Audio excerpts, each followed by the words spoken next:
પાકિસ્તાન મંત્રી ભૂલ્યા ભાન જાહેરમાં કરી નાખી એવી હરકત કે તેમનો વિડીયો સોશિયલ મીડિયા પર વાયરલ થવા પામ્યો છે. પાકિસ્તાન એક એવું નામ છે કે જેને સાંભળતા જ આપણા મનમાં ઘણા ઉચ્ચ નીચ વિચારો આવતા હોય છે. ઉપરાંત પાકિસ્તાની લોકોના વિડીયો પણ સોશિયલ મીડિયા પર અવારનવાર વાયરલ થતા હોય છે. તો હાલમાં જ આ પ્રકારનો વિડીયો વાયરલ થયો છે, જેને જોતા લાગી રહ્યું છે કે પાકિસ્તાનના આ મંત્રીએ વિશ્વમાં સૌને હસાવવાનો કોન્ટ્રાક્ટ લીધેલો છે. તેનો આ વિડીયો જોયા પછી તમે તમારું હસવું રોકી નહીં શકો.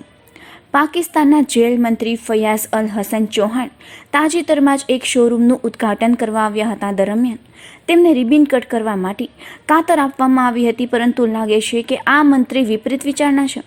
તેઓ લગભગ કાતર પસંદ ના આવી હતી, જેથી તેઓએ સીધું તેમનું મોં મારીને રિબિન કાપી હતી. વિડીયો જોતા લાગી રહ્યું છે કે તે કદાચ ભૂલી ગયા હતા કે તેઓ એક દેશના મંત્રી છે, અને જોવા જઈએ તો તેમની જગ્યા પર કોઈ 5 વર્ષનું બાળક હોય તો તે પણ આ પ્રકારની હરકત કરતાં પહેલાં 5 વાર વિચાર કરતું હોય છે.